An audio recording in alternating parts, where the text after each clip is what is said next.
Let's continue on talking about economics. And we talked about how important it was to measure how well the economy is doing and how things are going. We have to measure GDP.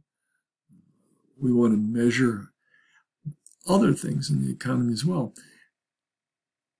The economics is often called the dismal science. And one of the reasons for that, it deals with things like unemployment and recessions. We talked about recession last time. Unemployment. Well, there's many ways to measure unemployment. One way to measure it is, and this is the one that you most often hear, is the unemployment rate is the percent of people that are unemployed and looking. It's not that you're out of job. If you're not looking for a job, you're not considered unemployed. Or if you have a job and you're looking as well, you're not considered unemployed. Right?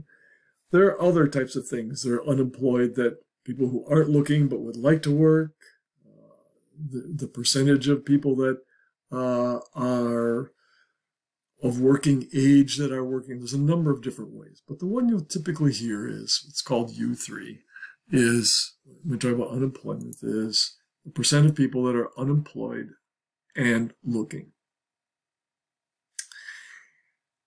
Economists like to think of full employment as around 4%. The reason for that is it takes a while to get jobs, right? If you want to find a job, you can get one. It may not be exactly what you want, but it might take some time. But and that number of people kind of circulating around looking for a job is about 4%. And so when you hear numbers of 4% or less, that's the economy is doing very, very well. So as I said, there's other measures of unemployment, but we'll just stick with the U3. Now there's different types of unemployment. We can have frictional unemployment. That's what I just talked about. Frictional unemployment is when people are looking for a job and they got the skills and there's jobs out there. It just takes time. You have to apply. You have to go for an interview. You have to go for a second interview. They got to get back to you. Right? That takes time. That's frictional unemployment. And considered about 4% typically would be full employment if you have some frictional aspect to it.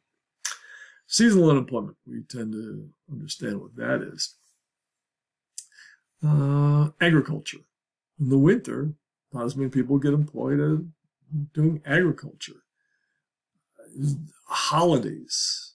We have FedEx and UPS, and people like Amazon hire more people during the holidays, particularly because people are shipping more stuff and buying more stuff. So, but it's not as much later. Lifeguards. Don't need as many lifeguards in the winter as we do in the summer.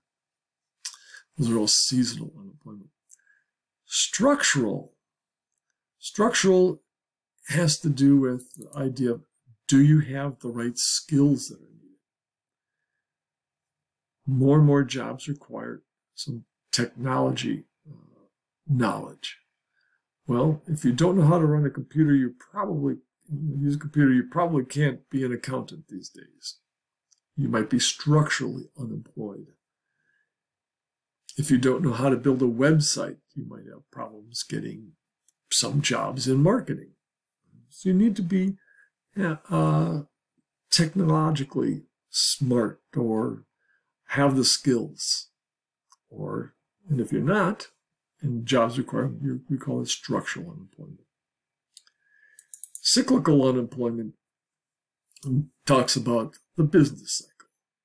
Okay, the business cycle goes up and it goes down, and when the economy is doing well, people get hired, and then when the economy or the particular business doesn't do as well, then people get laid off, and they're laid off because of the business cycle.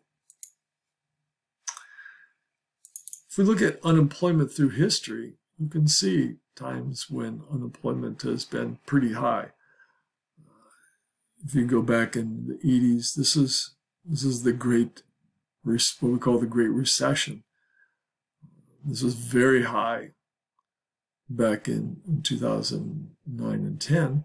And there were places in the United States that actually had unemployment that was over 20%.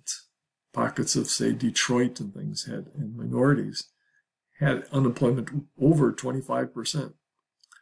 And by the way, 25% is what the unemployment rate was during the Great Depression of the 30s. There's no technical definition of a depression. It's just really, really bad. But you can see cycles here. You see business cycles. And as the chart says, it coincides with recessions. So recessions get bad, we lay people off, the economy recovers and grows, unemployment goes down.